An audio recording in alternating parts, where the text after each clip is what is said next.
Propósito de número 4. Você foi moldado para servir a Deus. Somos somente servidores de Deus. Cada um de nós faz o trabalho que o Senhor lhe deu para fazer. Eu plantei e Apolo regou a planta, mas foi Deus quem a fez crescer. 1 Coríntios 3, versos 5 e 6. Dia 29. Aceitando sua missão.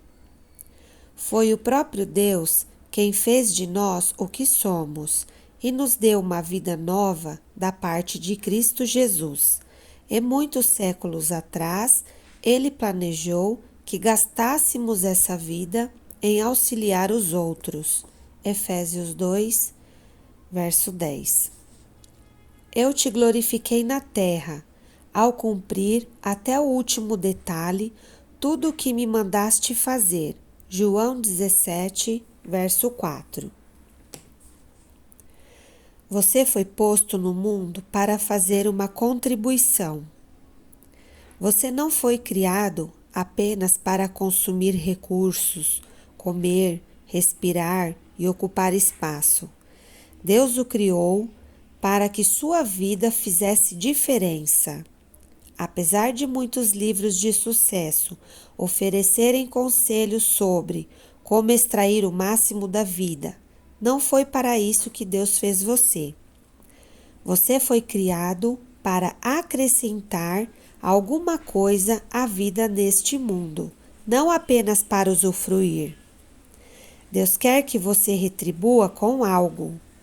Esse é o quarto propósito de Deus para a sua vida, denominado ministério ou serviço. A Bíblia fornece os detalhes. Você foi criado para servir a Deus.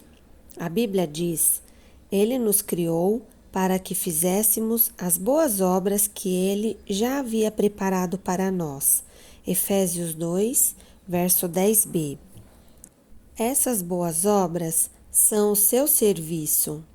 Sempre que você serve alguém, de alguma forma, está, na verdade, servindo a Deus.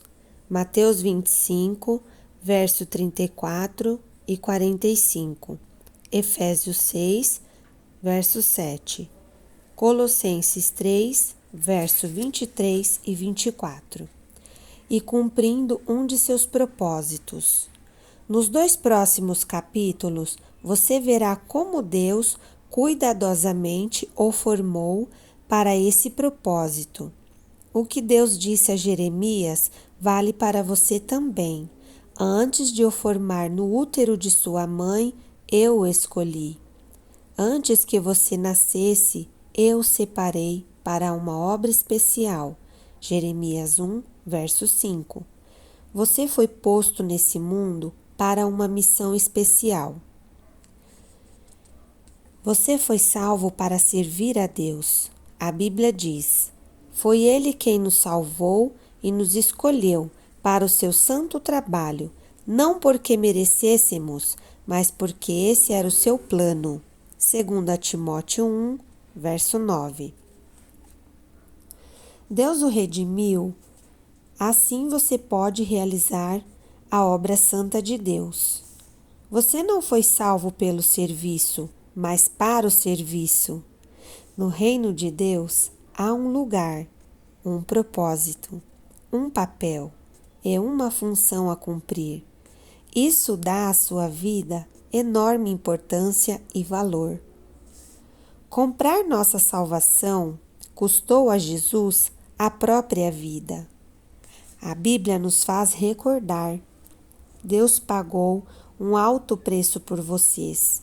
Portanto, usem seu corpo para honrar a Deus. 1 Coríntios 6, verso 20. Não servimos a Deus movidos por culpa, medo ou mesmo obrigação, mas pela alegria e profunda gratidão pelo que Ele fez por nós. Devemos-lhe a vida.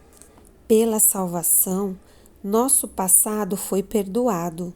nosso presente ganhou sentido e nosso futuro está garantido.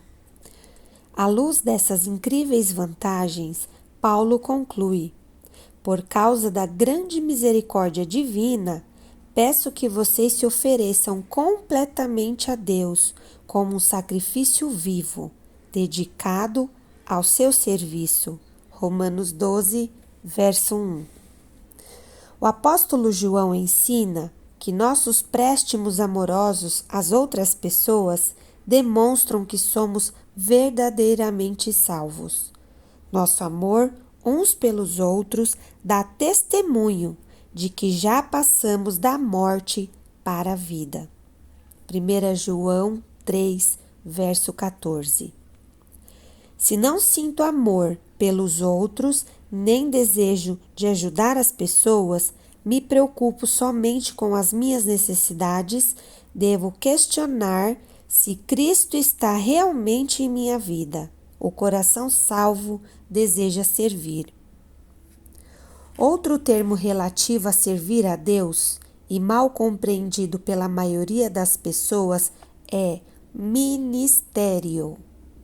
Quando a maioria das pessoas escuta a palavra ministério, pensa logo em pastores, padres e outros clérigos.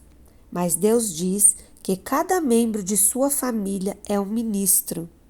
Na Bíblia, as palavras servo e ministro são sinônimas, assim como serviço e ministério. Se você é cristão, então é um ministro e quando está servindo, está ministrando.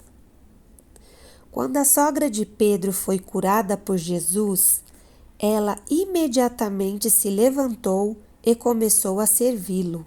Mateus 8, verso 15. Usando o novo dom da saúde. É exatamente isso que devemos fazer. Somos curados para ajudar outros. Somos abençoados para ser uma bênção. Somos salvos para servir, mas não para ficar sentados esperando pelo céu. Você nunca se perguntou por que Deus não nos leva para o céu imediatamente após aceitarmos sua graça? Por que nos deixa em um mundo decadente? Ele nos deixa aqui para que cumpramos os propósitos dele. Depois que você é salvo, o Senhor tenta usá-lo para cumprir os objetivos que ele traçou. Deus tem para você um ministério na igreja e uma missão no mundo. Você é chamado para servir a Deus. Enquanto cresce, você deve pensar que ser chamado por Deus é algo que somente missionários, pastores, freiras e outros trabalhadores ou obreiros de tempo integral experimentam, mas a Bíblia diz que todo cristão é chamado para servir. Efésios 4, verso 4 e 14. Também Romanos 1, versos 6 e 7. Romanos 8, verso 28 e 30. 1 Coríntios 1, verso 2 e 9 e 26. 1 Coríntios 7 e verso 17. Filipenses 3, verso 14. 1 Pedro 2, verso 9. 2 Pedro 1, verso 3. O chamado para a salvação inclui o chamado para servir. Ambos são o mesmo chamado, independente de seu emprego ou carreira. Você é chamado para ser um cristão, servindo em tempo integral. Um cristão não servo é uma contradição. A Bíblia diz: Deus nos salvou e nos chamou para sermos o seu povo. Não foi por causa do que temos feito, mas porque este era o seu plano e por causa da sua graça. 2 Timóteo 1, verso 9. Pedro acrescenta: vocês foram escolhidos para falar acerca das excelentes qualidades de Deus que o chamou. 1 Pedro 2, verso 9. Sempre que faz uso das habilidades que Deus lhe concedeu para ajudar os outros, você está cumprindo seu chamado. A Bíblia diz: vocês agora pertencem a Ele para viver uma vida útil no serviço de Deus.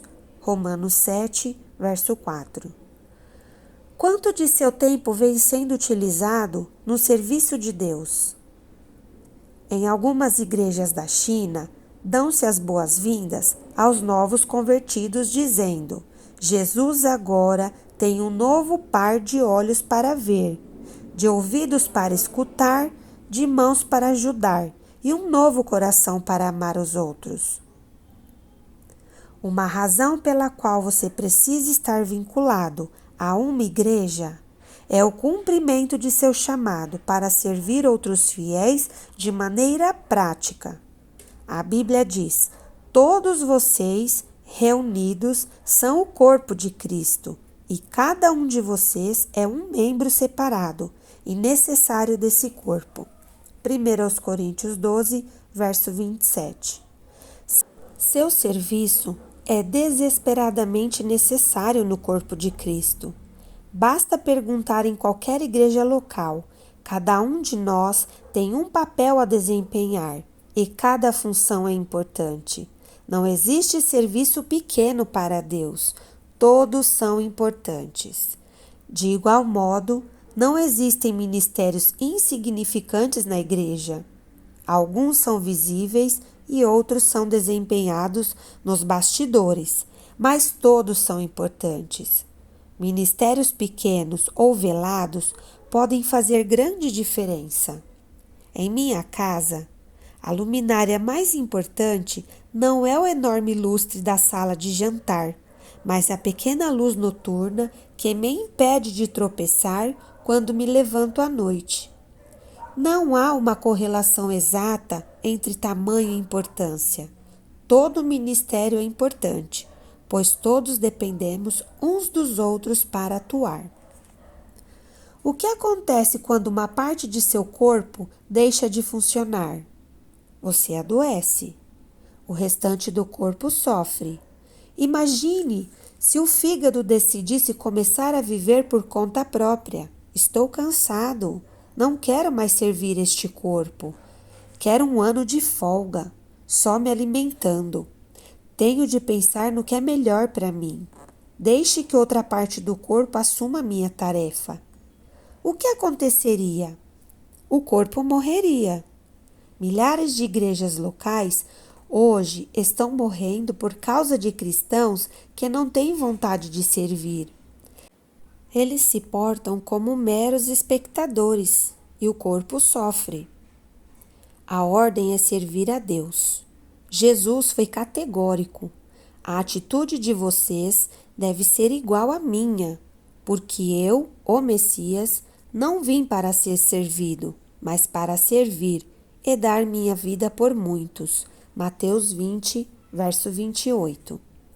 Para os cristãos, servir não é opção. Tampouco algo a ser encaixado em nossa agenda, quando há tempo disponível. Servir é a essência da vida cristã.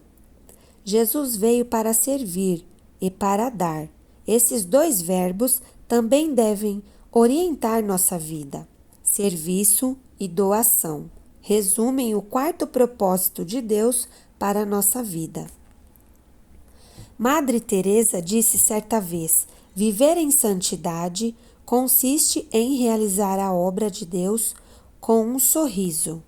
Jesus ensinou que a maturidade espiritual jamais será um fim em si mesma. Maturidade é para o ministério. Crescemos para nos doar. Seguir aprendendo mais e mais não é o suficiente. Precisamos agir de acordo com o que sabemos e pôr em prática o que afirmamos acreditar. Impressão sem expressão causa depressão. Estudar sem trabalhar leva à estagnação espiritual. A antiga comparação entre o Mar da Galileia e o Mar Morto ainda é verdadeira. O Mar da Galileia é cheio de vida, porque recebe água e também deságua. No Mar Morto, nada sobrevive, pois, ao contrário do primeiro, não deságua. A última coisa que muitos cristãos precisam hoje em dia é participar de outro estudo bíblico. Eles já sabem muito mais do que têm posto em prática. O que necessitam é de experiências em servir, nas quais possam exercitar seus músculos espirituais. Servir é contrário à nossa inclinação natural. Na maior parte do tempo, estamos mais interessados em ser servidos que em servir. Dizemos: estou procurando uma igreja que atenda às minhas necessidades e me abençoe, em vez de: estou procurando um lugar onde eu possa servir e ser uma bênção. Esperamos sempre que os outros nos sirvam, não ao contrário. Mas, à medida que amadurecemos em Cristo, o foco de nossa vida é mudado progressivamente para o serviço ao próximo. Um seguidor maduro de Jesus deixa de perguntar: quem irá prover minhas necessidades? E começa a perguntar: de quem irei suprir as necessidades? Você alguma vez já fez essa pergunta? Preparando-se para a eternidade. Terminada a sua vida aqui, você comparecerá diante de Deus e Ele avaliará como você serviu os outros com a sua vida. A Bíblia diz: cada um de nós prestará contas pessoalmente a Deus. Romanos 14, verso 12. Pense nas implicações disso. Um dia, Deus vai comparar o tempo e a energia que gastamos com nós mesmos em relação ao que utilizamos para servir outros. Nesse momento, todas as desculpas para o egoísmo soarão vazias. Eu estava muito ocupado, ou eu tinha objetivos próprios, ou eu estava preocupado em trabalhar, me divertir e em preparar minha aposentadoria. A todas as desculpas, Deus responderá: sinto muito, resposta errada. Eu o criei, salvei, chamei e comissionei para que você vivesse servindo. Qual parte você não entendeu? A Bíblia alerta os que não creem. Ele derramará a sua ira e o seu castigo sobre os que vivem para si mesmos. Romanos 2, verso 8. Para o cristão, isso significará a perda das recompensas eternas. Só estamos plenamente vivos quando estamos ajudando os outros. Jesus disse: se você insistir em salvar a própria vida, você a perderá. Somente aqueles que põem de lado a sua vida por minha causa e por causa da boa nova é que saberão realmente o que significa viver.